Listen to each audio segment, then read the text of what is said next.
So my last question, our pre-question before we move to audience questions, there's great questions out there. Just one quick thing I want to throw to you, Jamie and Patty, is, I know you don't have a crystal ball, but if you did, how do you think COVID-19 will, positively change our future elections?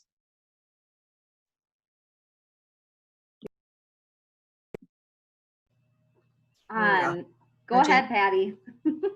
I think it's going to, one thing I think it already has done is made people more aware of the different ways that you can vote in Minnesota, that you don't have to wait till that Tuesday. And so I think we'll see more and more people taking advantage probably of going in personally and voting early, or taking advantage of the mail. And I think we'll see more and more small cities and townships switching over to vote by mail. It's hard. Not everybody pays $19 an hour, Teresa. The city of Mankato pays minimum wage. So yeah, it's not like it's a well-paid job to be an election judge. Sorry about that. That's what they do in Itasca County. So yeah, well, townships are the ones who set their rates, and so they can choose that. But the city of Mankato is pretty poorly paid. So anyway, I think I would love to see us follow the state of Oregon, the state of Washington, California, Colorado, and vote by mail. It's much, I think it's cleaner, it's safer, and you don't have, you have to remember, we're training people, most of them are now online for a 2-hour training, and then we set you free in a polling place to make sure everything's done correctly. It's kind of a crazy system. So that's my crystal ball, is we're going to all be voting by mail. Okay. Thanks, Patty. And before we jump to Jamie, so just correct that. So that I was an election judge, and that's what it is in Itasca County. So you'd have to check with your local unit of government to find out what the payment is, and that's a whole nother thing to think about is how do we standardize that. But anyway, Jamie, why don't you quick do the crystal ball, and then we're going to move to audience questions.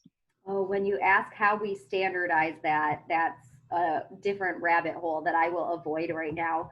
And yes, it is. The city of Mankato may pay minimum wage depending on where you are. It can be anywhere from minimum wage up to $20 an hour, and definitely could be increased this year in order to entice more people to come. How will COVID positively change the elections? I think I will agree with Patty out of the gate about just more mail. I mentioned earlier the rules for going by mail now are either being a township outside the metro area or a city with 400 or fewer voters.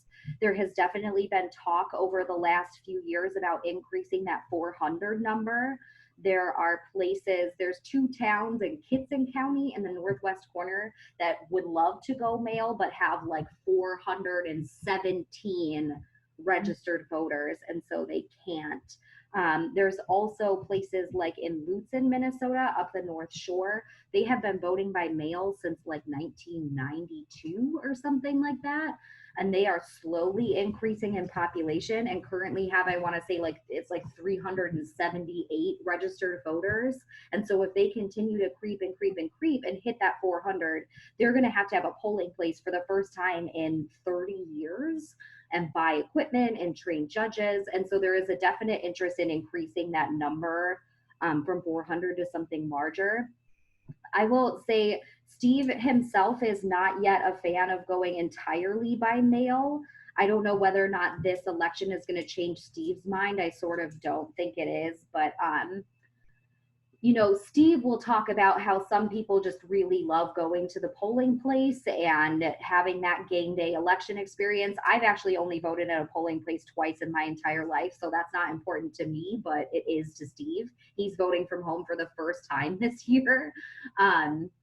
The other thing that I just will make aware around voting entirely from home is that there are significant populations who do not live at a place with a traditional address, whether it be homeless folks across Minnesota, whether or not it be people who live in rural enough areas that they don't have traditional mailing addresses and ballots. This is a big issue on tribal lands throughout the state of Minnesota. So places like Oregon and Washington, who do entirely vote by mail, have significant infrastructures in place to allow for those kind of folks to be voting, the highly mobile folks.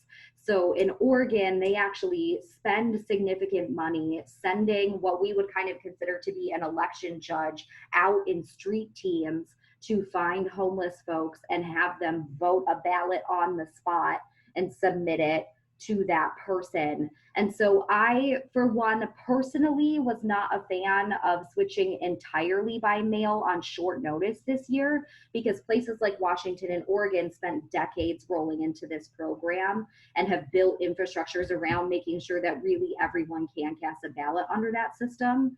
So I don't know whether or not this is going to lead us in that direction long term. Places like in Colorado, they do mail every registered voter a mail-in ballot, but then they also do have places across the entire state where you can go vote in person. So it's a bit of a hybrid. But I think there definitely will be, I mean, there's obviously going to be, I don't know how many people are going to say, oh, I voted from home in the pandemic and that was actually way slick. I'm going to do that again forever now. But there's just a general increase in absentee balloting that way too. But I think voting from home is going to be the biggest impact. The other thing that I hope will happen is that a whole bunch of people who are new will serve as election judges and go, hey, that was super fun, and do it every election for the rest of their lives, which would be a treat for us. But hoping that people are inspired by election judge service as well. I love it. Thank you so much. And I do think that COVID is going to have some policy impacts and how we vote. And I think the best thing we can all do is get better educated about it and let our policymakers know how we feel about it. So